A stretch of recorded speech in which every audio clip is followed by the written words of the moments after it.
All right. So don't forget about phonics, and we're gonna do a sync clap, and then we're gonna start it. It's been a while. It's been I think 2 months, almost 2 months.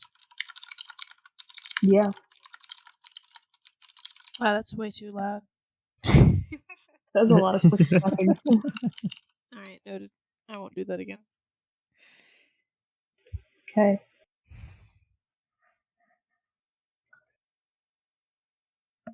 Are we ready for the sync clap? I'm ready for the sync clap, but reminder, I will be saying a word, not clapping, because it doesn't pick it up. I'll clap. Oh, that's right. I forgot about that because you're not using a mic. You're using a headset. All right. Correct. Cool. Tres, dos, uno, clap. Clap. Oh my god, I'm sorry, child. Just scared the shit out of a rabbit. All right. Cool. So, welcome to the... What episode is this? I want to say the like third? The Second? third. Third? I want to say it's The third. second. No, I think this is the third. Welcome to the newest episode Yes. of the Dungeon Dwellers podcast. Well, depending on when you're watching it, right? Like depending on when you're watching, it's the newest now. As it's the newest for February us. 13th. 2022. Oh yeah, 2022. Hopefully this critical. makes it to 2023. So I'm glad you're thinking like that. I mean, it's 2 hours before Valentine's Day for me, apparently. Which is weird.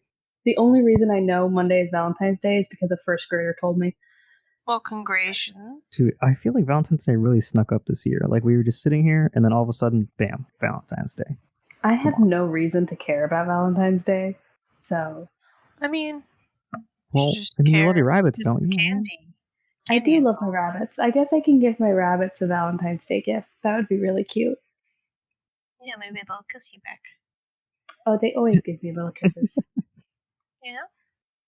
Yeah, they love me sometimes, most of the time. My cats love me, but that's because I feed them. If I didn't, or if I'm late on feeding them, it turns quickly into resentment. I think that's kind of any pet, right? Like, they love you at first, at least, because you feed them. And then? And then, like, it depends on the animal. You know, like a snake will probably only associate you with good food, but a dog will start loving you for dog reasons. Dogs are weird. Like, the dogs are kind of the exception. Dogs when you have think about it. unconditional love. Yeah. I will say, I think Kit loves me pretty a lot. Yeah, I mean, like, there's... But I think that other animals are conditional. You know, I'm not saying that other animals are less than dogs. I'm not, like, a staunch dog person. I have 2 rabbits. You know, like, I don't have a dog in my vicinity. But I think they're the exception with the unconditional. Yeah, I feel like a dog will always, like, be there for you. But as soon as it's not a dog, they're like, okay, give me food and we're cool. But other than that, like, I'm one step away from just never talking to you again. See, yeah. I guess I feel like my cats are a little bit different than that, but that is the standard cat behavior. And I mean, it was more a joke than necessarily like the reality of the situation. Because the reality of it is that there's a billion fucking animals, not literally, but that's exaggeration. I'm gonna say that's not an exaggeration. There's gotta be a billion animals. I mean, if you think about it, most families have at least one dog. I mean, different animals. But, you know, I guess it does also extend, because I feel like not every pit bull, like, has the same personality. Yeah. No, not at all. And it depends on how they're raised. And I think that our cats are different because we had them so long. So they didn't quite learn how to cat normally. They were separated way too early. Well, I feel like this isn't really related to, like, how they're raised. I think it's really the nature half of things, you know? Like, because animals are just like that in general. Yeah. Then we get into, like, the nature versus nurture, which is a, like, question for humans still. Yeah, like, I don't know. I feel like they're more attached to us than normal cats would be because of how long or how early we were in their lives. But there is some research backing that. Like, we're part of their weird little pack, which is kind of different for cats. They don't usually have that. They're like solo flyers. Our cats are, they are dependent little boys. Look, he's coming to sit in my lap right now after bothering me for the last 2 hours. Because it's what he wanted to do for the past 2 hours. No, he wanted to be fed. Now he wants laps. Well, he wouldn't leave me alone either.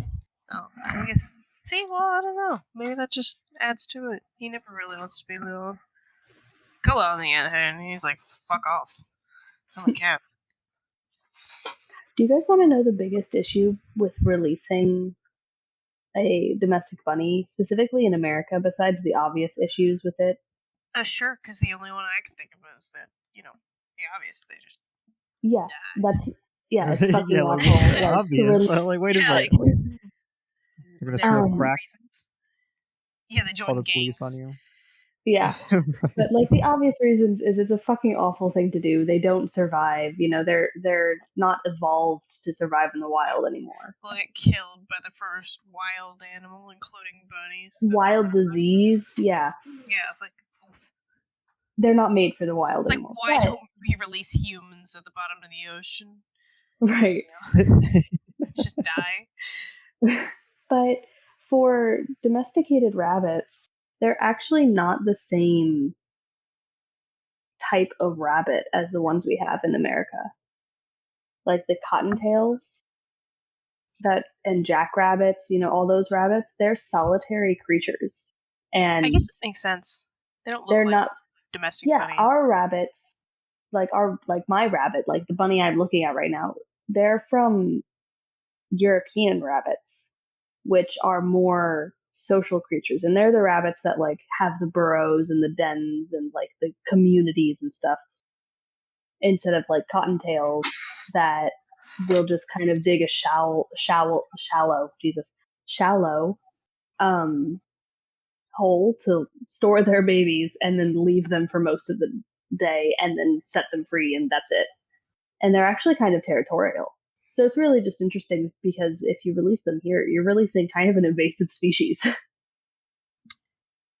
There are a lot of interesting animals that are native to like the England area, European. I don't really know exactly, but hedgehogs are one of them that I'm thinking of. Like, I would never thought about a hedgehog like just roaming around, just living its life. But they're out there.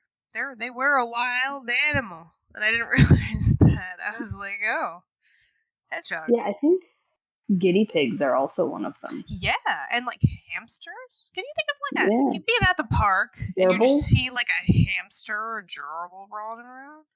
What the fuck? Yeah, like we have this notion that they're pets because we don't have them in the wild. Wherever you live, you might have a completely different variety of animals. So in one place, they might be just pets, but in the other, they might be pests that you have to deal with because they're wild animals. Yeah. I bet Europeans don't really think about like prairie dogs, being around, but they are in great number. Clapping their little hands. I feel like if you have a gerbil infestation, you just it's like finding oil on your land. You just start selling gerbils now. You are a gerbil breeder now. I wonder like if that's how it started to any degree.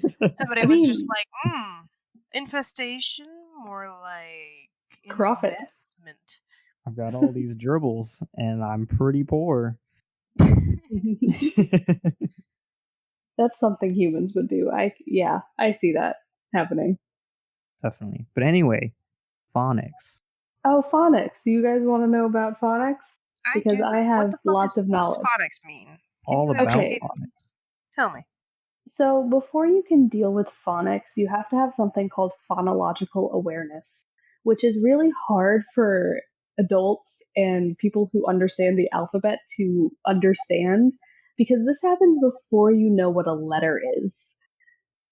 It's the understanding of sounds, and how words are made up of sounds and how there's sounds in sentences and each sound can make a word, and so there's words in sentences, but there's no letters corresponded to this. It's, I guess an example would be how many sounds are in the word boat. It's not syllables. It's not, well, syllables is a part of phonological awareness, but it's more the sounds, not the letters. And once you understand that as a child, then you can get into phonics. And phonics is literally just taking that idea and saying, hey, there's letters too, and attaching the sounds to the letters. That's what phonics is. I feel like somehow, despite that being a very solid explanation, I don't really understand, to be honest with you. Yeah, no. This is how you pronounce things, right? Can you define phonological for me? I think that's going to help. So phonological is, I don't know the actual definition of phonological, but the phono, like that base, comes from the word phoneme, and if I'm remembering correctly, and phoneme just means the sound. So an example would be cat, right? There's three words, not words, there's three sounds in the word cat. K, a, t. Those are the three sounds. Those are individual phonemes. K is one phoneme, a is another, and t is another. So phonological awareness is just understanding that mouth sound. Noises. Yeah, that mouth make noises and noises make words and words make meaning. Yeah, so and that's how we communicate. So phonological awareness is the understanding that human beings produce sound waves that are attached to meaning. Is that? Yeah, that's Okay. a pretty solid explanation. And there's obviously, more nuances to it that you have to know as an educator, but you don't have to know as a child. And honestly, this is something we forget as we get older because it just is replaced with phonics. Nobody remembers learning phonological awareness. Yeah, like we didn't remember. We never attempted to get object permanence. That was just a thing. Yeah. So a lot of people find it more difficult. And it's really funny to see a bunch of college students debate with each other how many sounds are in in a word, because sometimes it gets tricky because you have to deal with different blending of sounds. Like, do you pronounce I forget, there was an argument that we had about a word, and I forget which word it was. I think it was clock, and it was how many times, how do you break that up exactly? And you have to really get in the mind of a kindergartner. Okay, I'm just gonna put it out there that if I say this with a very bad and distasteful Japanese accent, I feel like I kind of succeeded that. Clock, you can kind of clock, Yeah, you can. The best way to teach kids is to teach them to tap it out, which is a very popular thing, or you can just say it very emphasized like that. Right, it's like how PH just sounds like F. It's you're not pronouncing the P and the H. Yeah, and so it's just one sound. And that's called a digraph. Fun fact. And if you ask a first grader what a digraph is, they will actually be able to tell you, which is disconcerting. Yo, I'm gonna start asking first graders what's a digraph, and if they can't tell me, it's over. It's over. They'll probably be able to tell you because that's genuinely I barely knew what a digraph was, but a first grader that I'm working with is like, "Oh, that's a digraph," and I was like, "Sure, sure, yeah." A digraph is basically any two letters that combine to make the same sound.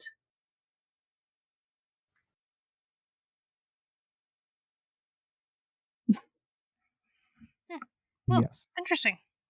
Yeah. Phonetics. The way it's weird to learn how we learn. All right, so now that we're moving into our our second episode? We're not even gonna really third episode, sure. Okay. We're getting pretty established, right? But I had this thought: who are we? Why does anyone care about us at all? So I pose the question to whoever wants to answer first. Why does anyone care to listen to you? Well, I think people only care to listen to me because I talk, and they have a desire to listen to somebody talk. I'm not really sure that I don't have any, credentials. Like, what are your qualifications to be on a podcast? Well, does anyone have any qualifications to be on a podcast? I mean, like, you just need opinions, right? Like, if you have an opinion, you're good. Sure, but I'd say like being an opinionated person could be a qualification. Sure, I guess I have strong opinions. And they're not concrete despite their strength. I'm a wiggly person. You could not necessarily easily convince me to change my opinion, but you can. I'm never like, this is it. This is permanently what I think forever and ever. But I will be like, this is what I believe, and this is why I believe it, and try and convince me otherwise. So perhaps that's naturally good at facilitating a conversational environment.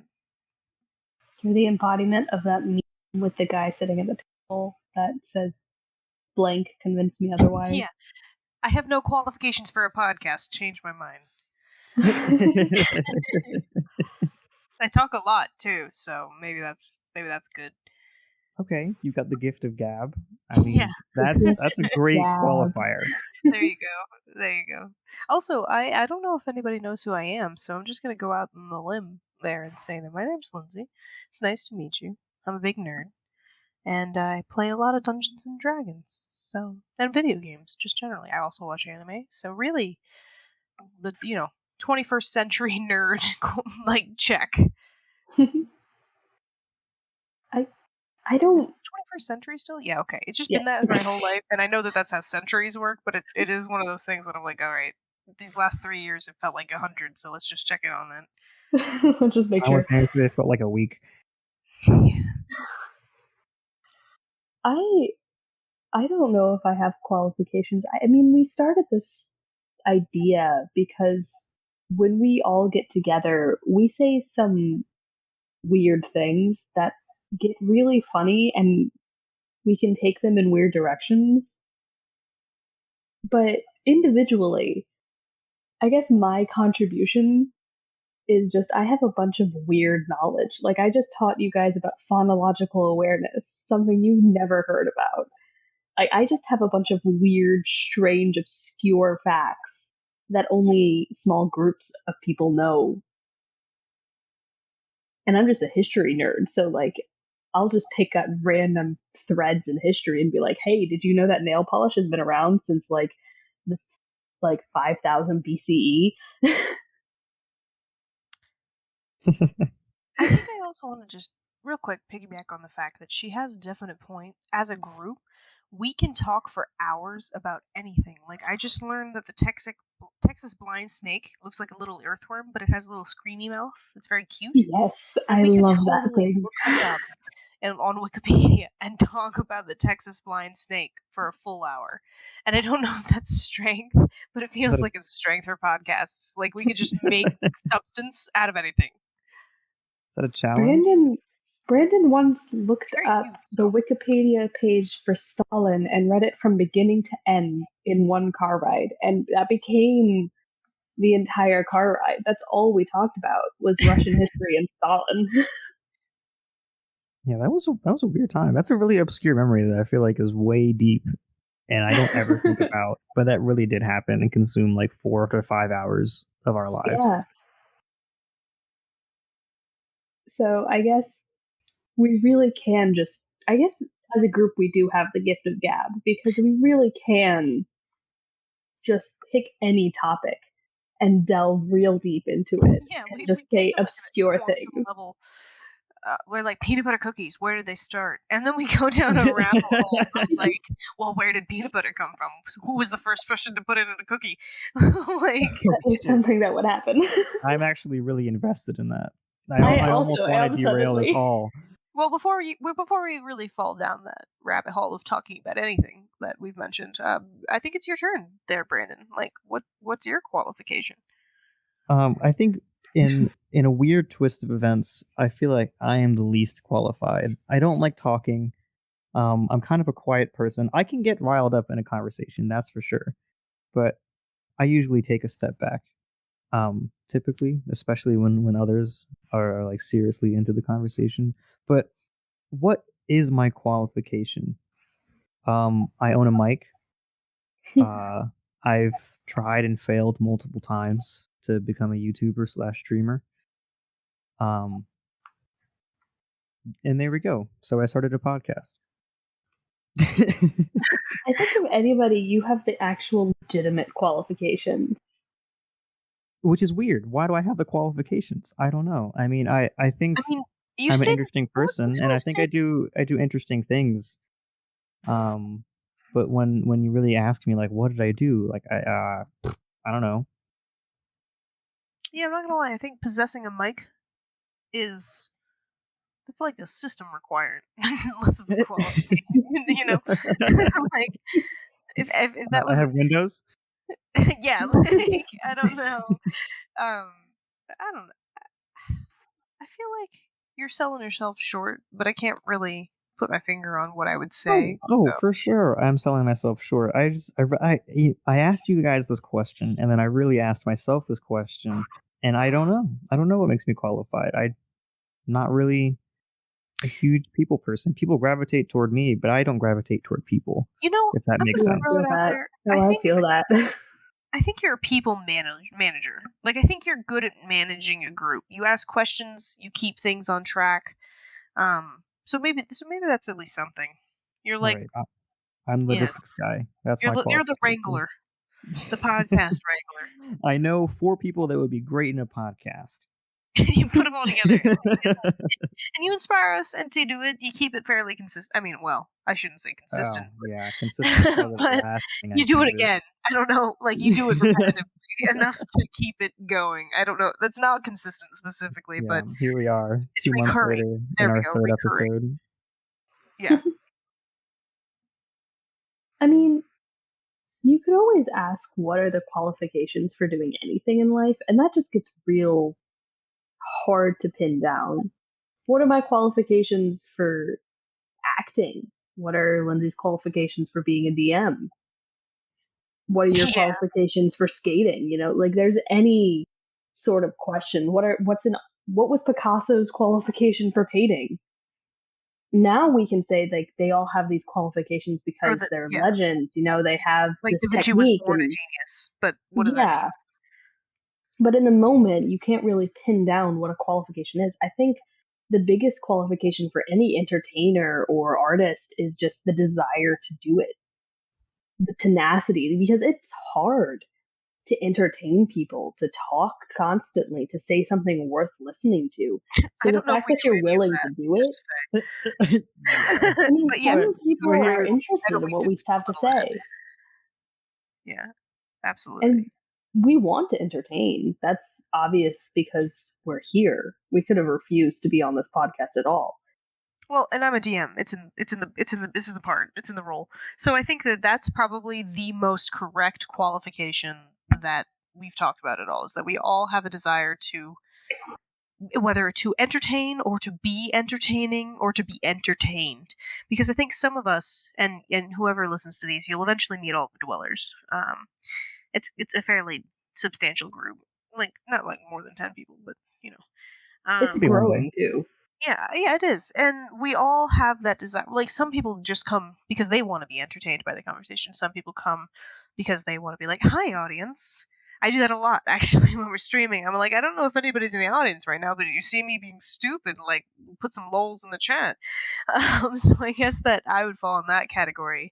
And then some people just kind of want to be entertaining as a vague thing. Like, they want to make jokes and just be funny and make their friends laugh.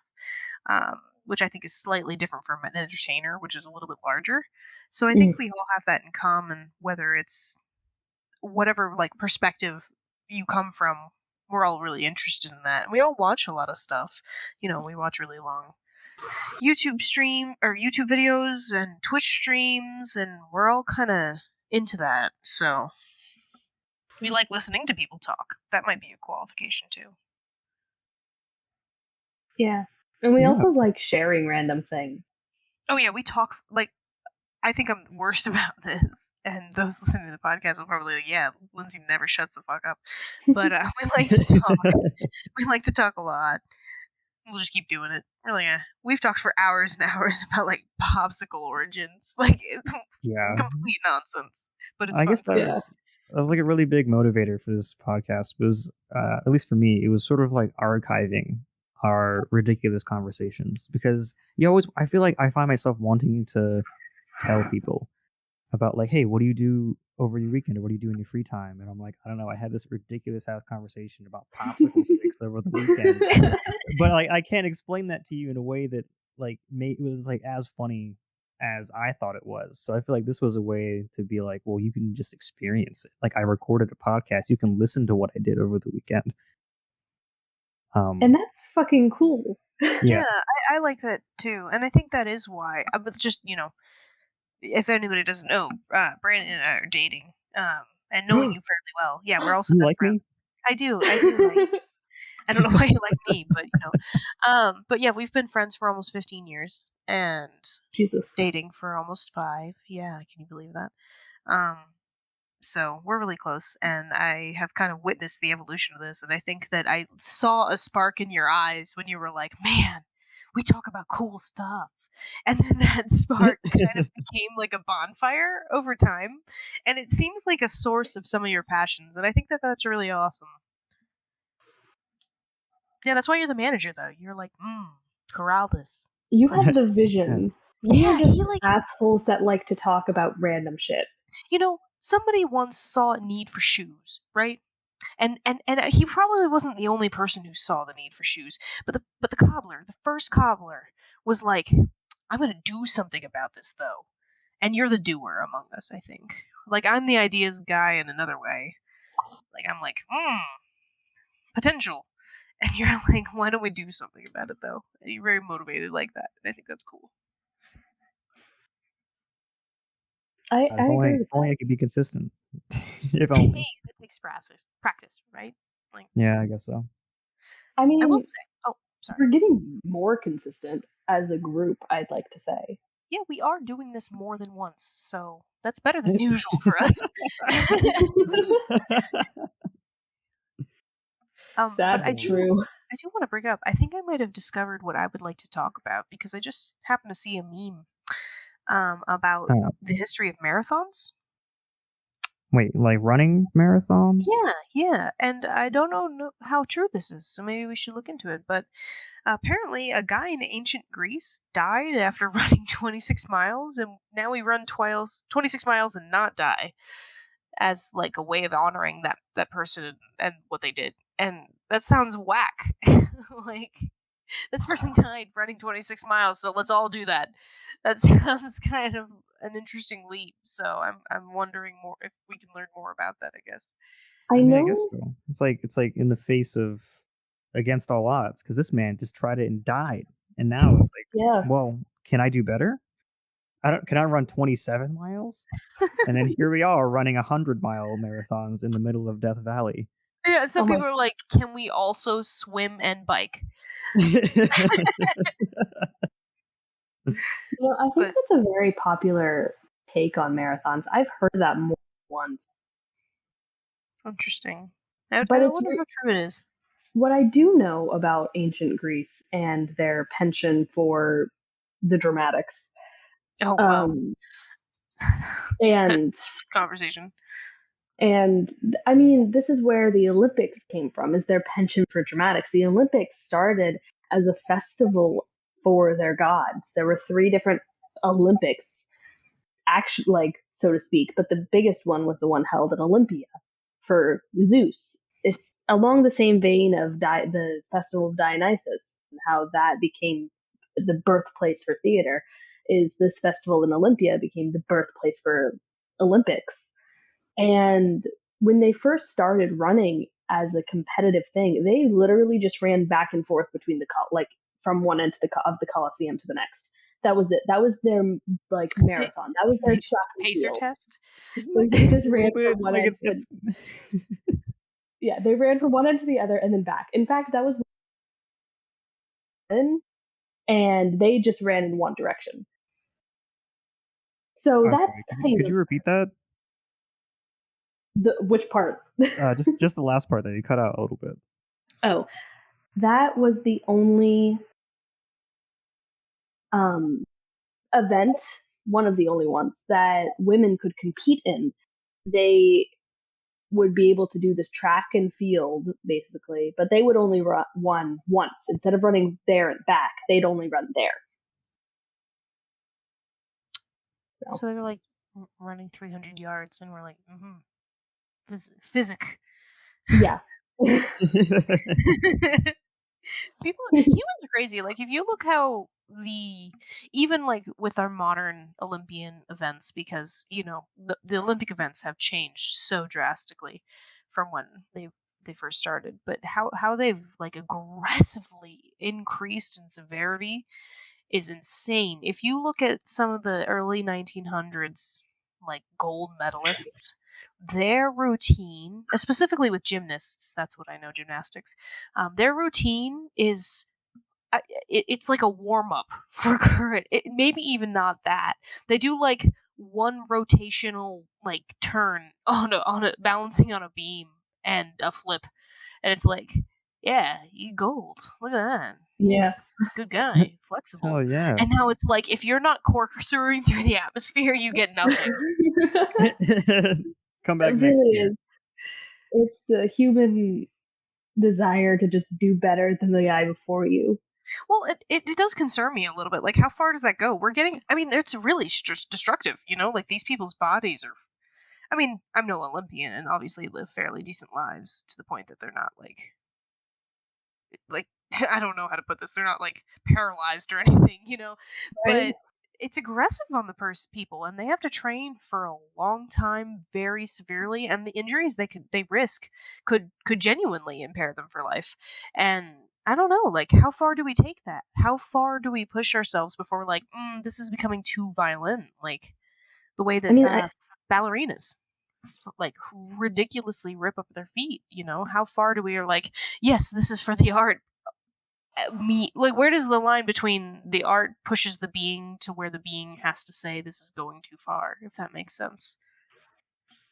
I think that really just comes down to the individual, because I imagine in most circumstances, of course not every circumstance, these people want to do this, and if they're willing to put in that much effort, I think that there's nothing wrong with that. At any point, they could just say, you know what, I'm not for this anymore. And I think a lot of Olympians even will like get silver and be like, well, this is it. This is where it ends for me. And it's just like, well, one day someone's gonna pass you, if you're gold and you stop showing up to the Olympics or whatnot. And I don't think there's anything necessarily wrong with that, because, like I said, in most circumstances, it's the person's personal choice to push themselves and keep going. I hope that's the case, but sometimes I wonder, because you're right. At the end of the day, they decide that this is what they want to do. They know the stakes, they know the standards, and they want to push themselves to be at the top of whatever industry they're in, which includes some physical wear and tear. But I think that there's also sort of a thing, like when you join ballerina as a kid, right? They sort of set the expectation that you got it, right then and there. And I think that it builds in a sort of social way where, while they may be willing, how okay is it for us to set the expectation that you should ruin your body for the sake of this art? Because you're absolutely right. It is their decision at the end of the day, and people do tap out, and people can tap out. And while it comes with potential shame and disappointment, like, so does a lot of things. And it's not even giving up, in my opinion. You're just like making a different decision for yourself or going a different path. But when it comes to the societal expectations, I think that gets weird with human psychology. Like, if the expectation's there, then people feel compelled to willingly push themselves. And I don't, the water gets murky there for me. Well, I think that in a way that's kind of how humans have always been. We've always been wanting something more or expecting something different, and sometimes it really does mess with people and it causes some horrible ramifications, but a lot of times it causes something really awesome to be born. And there's a lot of times a in between time where things are just bad and people get hurt, and at the end of the day it is somebody's decision to continue going that really gets something new. And I definitely agree that there is this pressure on Olympians specifically because they're representing their nation. They have this pride in it. And so we expect more and more and more to be better and better. I mean, this is a very good conversation to have. The Olympics just happened. It's going on right now. But yeah, we have these expectations of breaking the new world record. There's always a world record that's broken at every Olympics, basically. Everybody is breaking something new each time. So there's that expectation of wanting your nation to be better. But there's also that human desire to just kind of push yourself. I mean, we all do it every day if you think about it. You push yourself in ways that could be self-destructive, could harm you because of some outside pressure, but we still do it and we make it kind of a normal thing. And a lot of times people come out for the better of it. There's also, of course, exceptions. And of course, there's ways that this could be really damaging. But I think that there's no way to generalize this. There's no concrete answer to this. Yeah, and I guess to kind of argue, I think that everything you've said has been pretty apt. Correct if as far as correct goes for an opinion-based conversation. But I do think, just to, like I said, argue against myself a little bit. Human nature, like you were saying earlier, kind of relies on this mindset, right? We wouldn't have gone as far as we did with science, or the Wright brothers would never have tried to make a plane if we didn't keep going let's get insane with this and just take it as far as we can imaginatively and physically go. So maybe we're just doomed to do this to our own metaphysical destruction at the heat death of the universe. This is just what humans do. In some ways, it's kind of the nature of all things, because look at how evolution progressed. It's all about getting better and better and better, and that's not necessarily a conscious effort. It's just, things change, and typically they change for a reason. That's a good reason. And sometimes at their own detriment in other ways. Think that Greek guy fucking died. After 26 miles, he died. And we kept going. Yeah, there was also, this is a completely different, concept, but there was a guy who, because, hold on. There was a guy who tried to outfast Jesus. I think that Jesus fasts for 30 days in the Bible. It might be more. Speed wise, I didn't realize Jesus was. Yeah, I was sorry. The Flash. Speed Jesus. No. But to outfast them, as in refrain from eating, maybe even drinking. And they tried to outdo Jesus and what he did purportedly in the Bible, and they fucking died. Of starvation, dehydration, I'm not sure which one, maybe both. But for some reason I just felt to mention that would be relevant. I mean, yeah. Maybe somebody will win one day. Maybe somebody will fasted for 40 days and I'm a fucking god now. My metabolism has slowed to the point that I've become similar to the beings in the bottom of the ocean. That's the reincarnation of Jesus right there. That would be hilarious if that's the first thing, is to just break his own world record. Yeah, the second coming of Jesus, somebody just, maybe I can do this, and they do, and then they become holy. And they're like, oh, I guess I was named Jesus for a reason. Yeah, I mean, I guess that's a good example. Everybody wants to break some record. But I will say, in order to, keep up with this, there are things that need to be done at the competitive level. I think a really good example is ice skating. They're kicking off a lot harder now, and they're going a lot faster, and so the ice is deteriorating faster than it usually would between skaters. And so they need to start cleaning the ice more often. And they recently in the Olympics didn't, and it cost a lot for a competitor.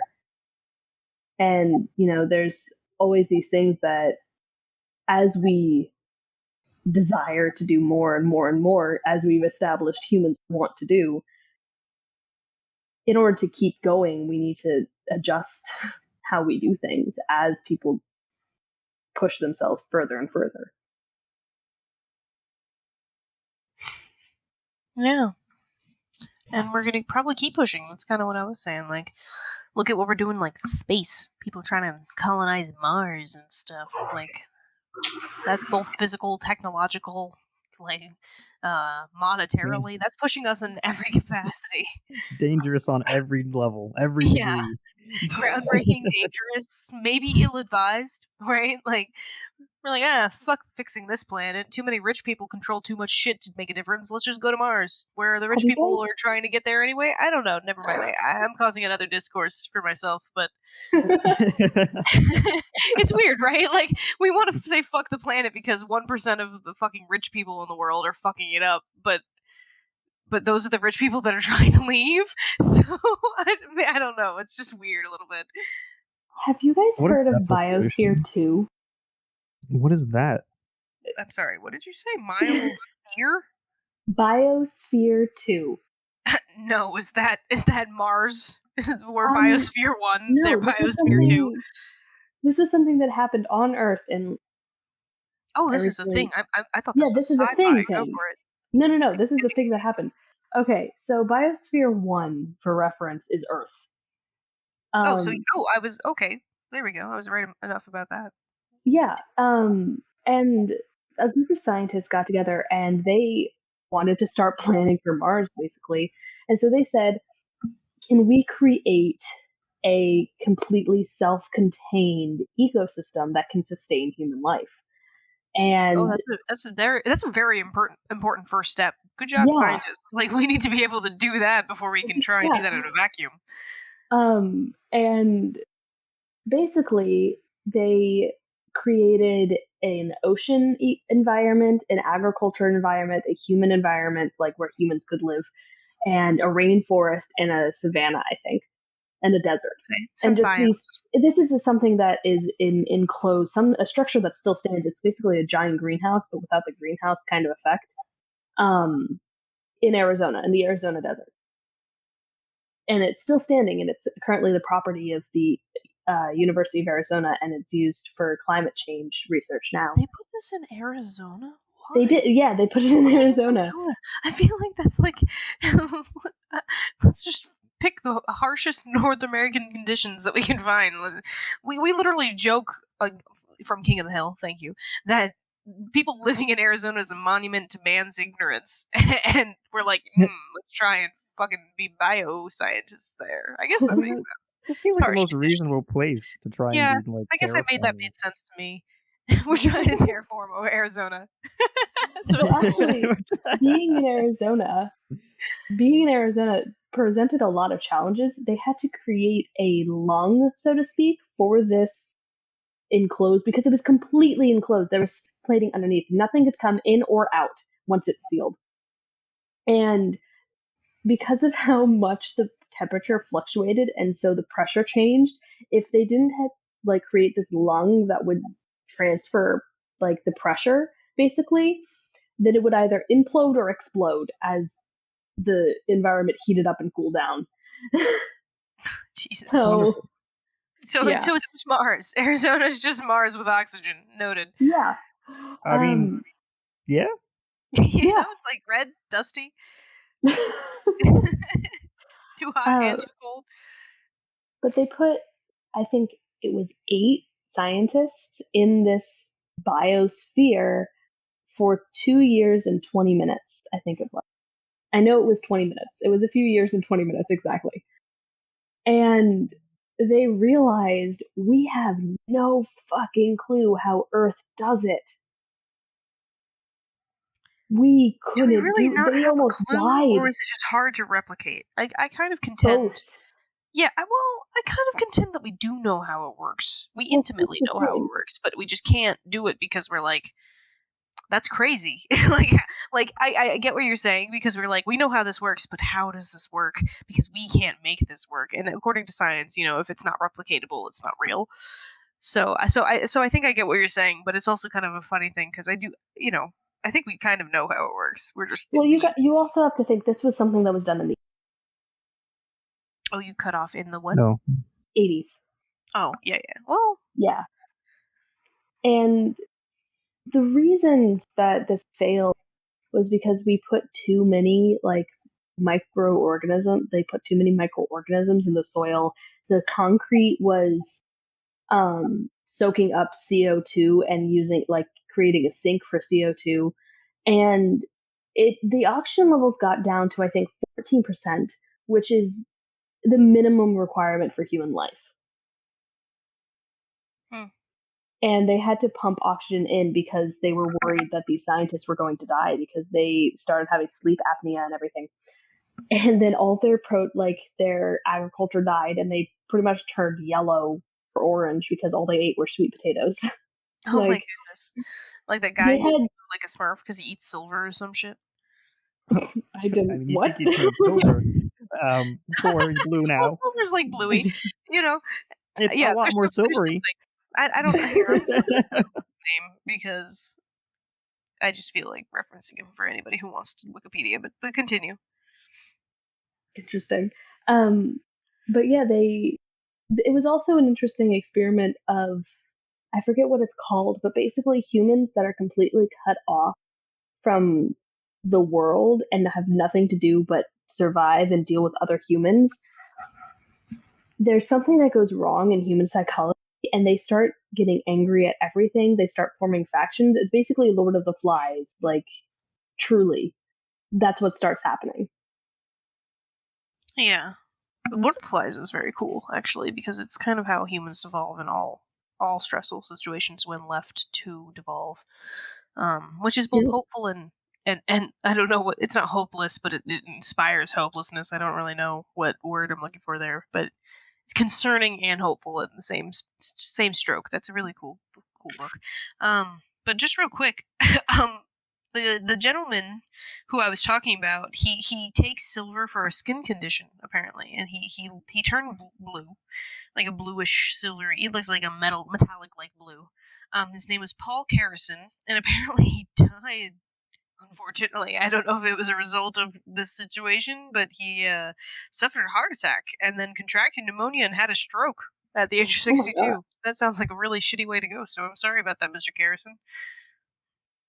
I think I've heard of this guy. Crazy. Yeah, I've also heard of him. Yeah. I mean, that's just nuts. Like, I mean, if you take enough silver that you turn blue, I feel like something went wrong. Like, oh, whoa. Yeah. According to WebMD, which, take this with a grain of salt, when you swallow silver, it corrodes in your stomach acid and turns into silver salt, which I didn't know that was a thing, which can travel through your bloodstream and end up in your skin. And when you expose your skin to sunlight, the silver salt turns back to silver and colors your skin blue. So that sounds like the craziest internal chemical reaction. You're basically like, all right, silver, break down, go into my skin, become silver once more. Like I'm putting on some armor in a weird way. So, yeah, I don't. What we've learned today is that the Blue Man crew was doing it all wrong. Well, they're That's our alive. takeaway. So, again, I don't know if that's what killed lovely Mr. Carrison, but I just, I feel like you probably shouldn't just take silver and become blue. Like, please don't try that at home. And if you even remotely are interested in it, do so much research on that guy, and if it killed him, and, why, what, yada yada. Like, don't, please, people listening at home, if anybody's ever listening, don't just take silver because you want to turn blue. That's not a good idea.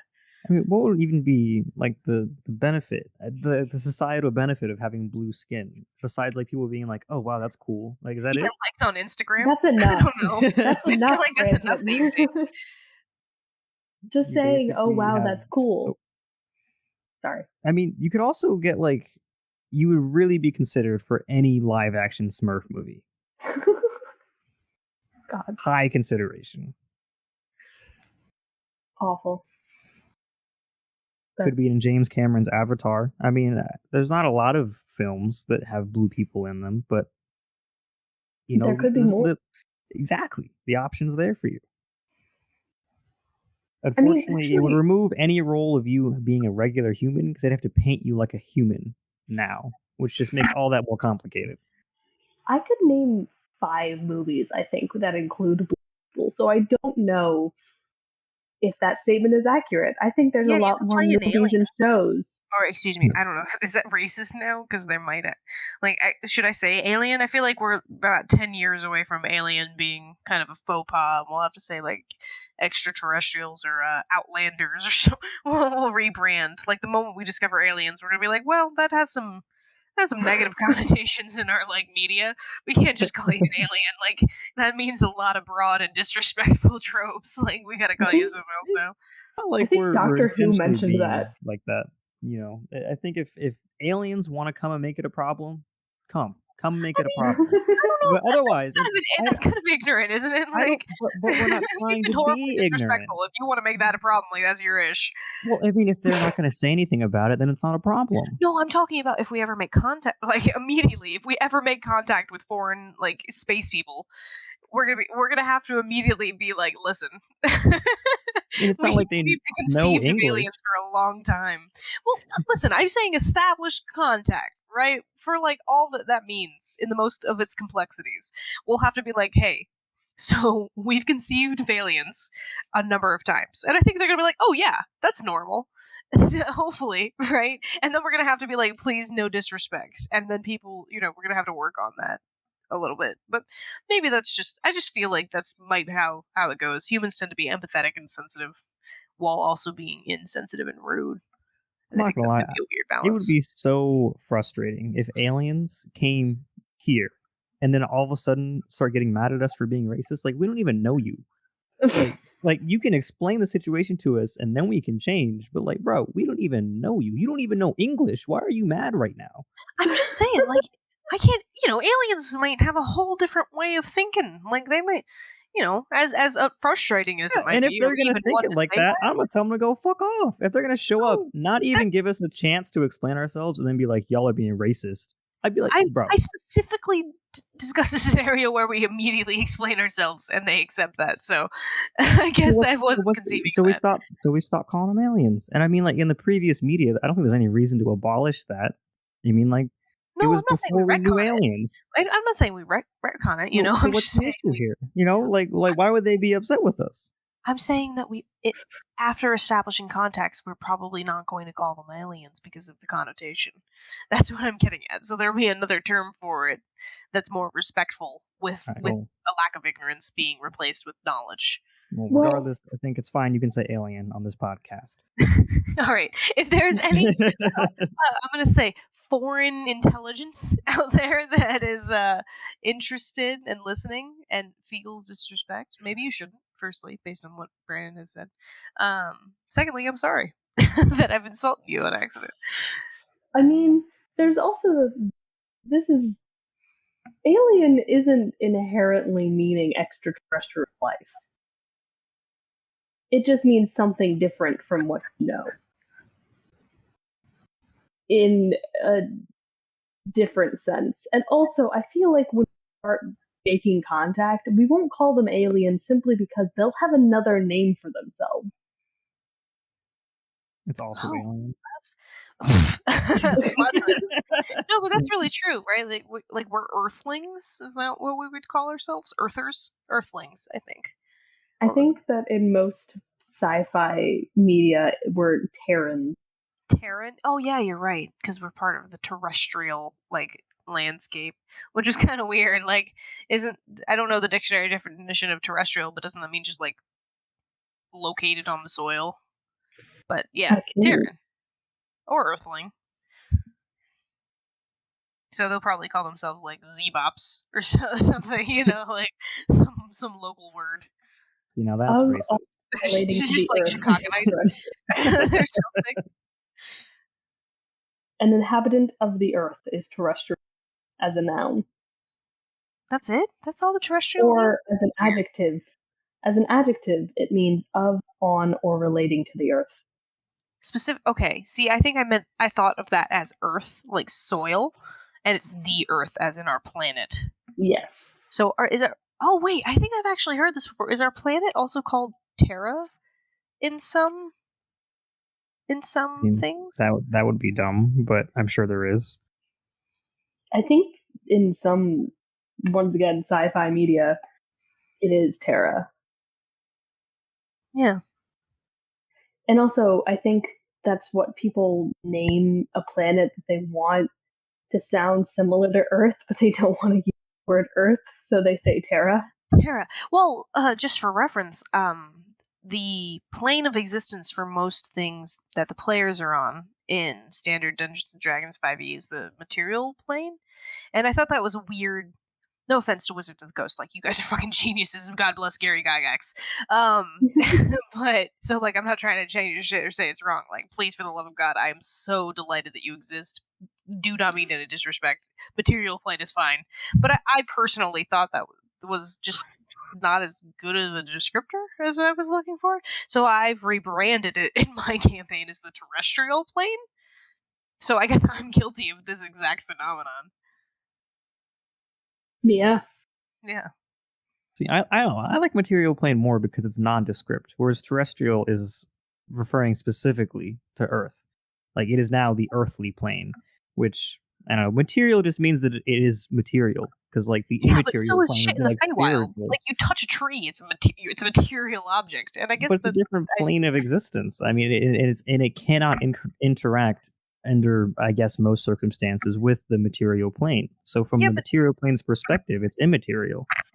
But I don't know. It's just weird, right? Like, because it's still material if you're there. And I guess I just struggled with it. Like, I'd love to get in a conversation with somebody who named it this, like the original person who was like, yeah, this is why I did this. Just because I'm curious as to whether or not, like, you're exactly correct or if there's a little bit more than that. But, and I guess you're right, like, making it terrestrial made it of the Earth, but there's not even an Earth in my world. So I guess for me, it's of that universe in a way. So I've kind of completely bastardized it and almost redefined what terrestrial means for myself. So I guess I just took something and ran with it, but that's what I've done. I guess I was saying that, like, he was just going for a very general term. I don't think he was thinking too much about how the Feywild really felt about it. No, I guess not. And I don't even know the history of, like, when and how the planes came into existence, like, which one. I mean, I feel like the Feywild might have been an early one. I don't even know. But you know what I mean? Like, were there two planes? One the material plane, the other the immaterial plane? Like, there could be a whole history for this that I just don't know. It would make a lot more sense. Yeah, I mean, I feel like those terms are a lot older than we realize them to be. Also, I think it's kind of all about perspective. You know, you were saying that I think Brandon was saying from the material plane's perspective, the Feywild would be immaterial because you can't reach it as a normal person. And I think normal people are kind of the ones that popularize terms like that. Yeah, that's fair, but think about it, because perhaps I'm just, like, trying to big brain this in a weird way, but if you're a Feywild local, right, like, you live in the Feywild, isn't it weird to conceive of a material plane? Like, everything there is material, but things here are not material, because what you just described makes sense to me, like, yeah, the people on the material plane conceive of the Feywild as immaterial, but the people on the Feywild plane shouldn't conceive of the material plane as being more material than when they're where they are, rather. Well, apparently, apparently the most correct term is the prime material plane. Oh, yes, I have heard that, but now I'm getting like, so, okay, that's a little, how do I put this? That's centric. That's some kind of centric. I don't want to say like human because it's D&D, but it's centric to the material plane. It's like the scientist who named the Earth was like, yes, human land. I mean, I'm sure we could find a problem with any naming conventions. First Earth. So I guess like, where do we draw the line? Like, I mean, how more general can you get? Yeah, no, I mean that's fair, right? Like I'm not I'm not shit talking. I think Wizard of the Coast is just fine, and it does make sense. I just went a little bit of a different direction with it for my own sake, I guess. Words are just weird. We can argue how words are used in literally anything. I mean, the beginning of words for at least the English language was literally just some guy writing them out. Yeah. Saying this is what this means. Attaching words, symbols. Naming things are hard. Yeah. Creating things are hard, so. And so I mean, the first writing wasn't even symbols. Yeah. Literally, it's like lines. So, Brandon, if you still have that open, are there other, like, there's a prime material plane, right? Is there a secondary material plane? Like, how do the rest of the naming conventions go from there? Does it, like, trickle down? I mean, or do they just change? Like, we're really getting into the history of like a completely fictional interpretation, so you can understand it gets a little muddled. Especially with all the time that's taken place since its original thought. Yeah. It's changed over the editions, and the most recent edition is the World Axis Cosmology. Whoa, that's what they call it? Or is that a compendium? If you were to think of the World Axis Cosmology as the theory of everything. Okay. Like the theory of the planes.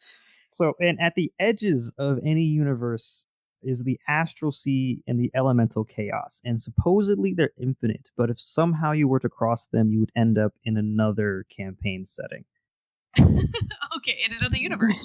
That makes sense. in another universe. Somehow that makes sense to me. I don't know, So those are the outside, and then there's the parallel planes, and that's where there's the world, the Feywild, and the Shadowfell.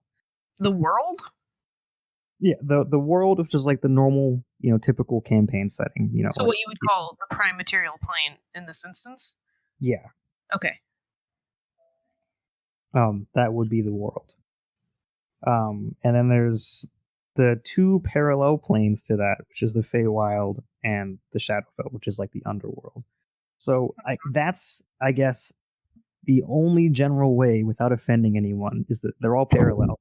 They're parallel universes. Okay. Well, that's actually kind of interesting, because I wonder if that also evolved with our understanding of, like, quantum physics and the idea of parallel universes, because if you think about it, like, that's what we call them. Well, these are the parallel planes. They all are in the same universe. Well, no, I know, but I'm just saying, like, I wonder if it's related to that concept, because we call them parallel universes in our science, but, I mean, how different are they in concept from parallel planes? Well, I think actually in this particular case, the Feywild would be like what we would consider the fourth dimension, and the Shadowfell being like a fifth dimension, because all the dimensions are in the same universe, but right. So not they're So like Whoa. I feel like we could go forever, and this would be very deep and interesting sort of just reflection on naming convention and human imagination. Right. Human nature in general, I think, is this weird theme of this podcast. This episode. Somehow this is all, like, connected, but in the weirdest, most loose, zigzaggy way. We're all like, this is how people think. I mean, it makes sense. We got here somehow. Yeah. So basically, one guy ran 26 miles and died, and now we have parallel planes. Yes. Yes. and that's the moral of this story. You run 26 miles, you die, parallel planes. And that's why we're all qualified to do a podcast. To do a podcast. Exactly. Because we're all a part of those planes. Thank you. Anybody in any of the other ones that are listening, like, come join us. If you're part of the prime material plane, If you're part of the prime material Feywild, plane. Shadowfell, the Abyss, maybe not the Abyss. No offense, but he might be spooky. The Astral Sea, but again, maybe not the Astral Sea because he might be on our ability to conceive of things. You just have an issue with the sea. Oh, bro, who doesn't? Like, anybody, I genuinely don't understand people without thalassophobia because it's like, we don't know what's down there, bro. Why aren't you scared? Like, what part of your human brain isn't working properly? Like, get the mammal out. You gotta be worried. Those are people that run the 26 miles. And they're huge. That shit could kill you in accident. A whale's the most peaceful thing in the world. They're like, hey, buddy, and they just kill you because they fart in the wrong direction. Wow. And you're like, oh no, I'm dead now. Put that on a list of worst ways to die. Right? Whale fart. Don't get me started on my belief in potential leviathans. Like, ugh. I'm just saying it's possible. That's enough for me. All right. Possibility for most humans. Right. We've been running for just over an hour now. Should we start wrapping up? Yeah, I guess so. Yeah. Everybody be afraid of the ocean. That's gonna be my ending. Just in case. Admire it, but be afraid. That's what we should really do with beauty, right? Like, respect and fear it in the same breath. But especially fear it. Especially fear. Hey, fear drives us. We need a little bit of fear in our lives. And this is why humans will continue to push themselves. Fear of being obsolete definitely fuels that desire to run the 27th mile. What happens after you run 26? Yeah, to make that Iron Man a thing. Like, let's make this harder. Just because. My gosh. All right. Well, thanks for joining us today and the Dungeon Dwellers. Hooray. Do we all say bye now? Fuck. How do we do this? Yeah. I'll say bye. Bye, guys. Fear the ocean and fear your own hubris. And also be inspired, push yourself, and never stop thinking because we'll all go places we'll never expect and it'll be farther than we ever thought. And that can only be possible because of you. There we go. That's a good goodbye. Like you. Bye, everybody. Hope you have a good day, night, or evening. Yeah. Bye. Bye.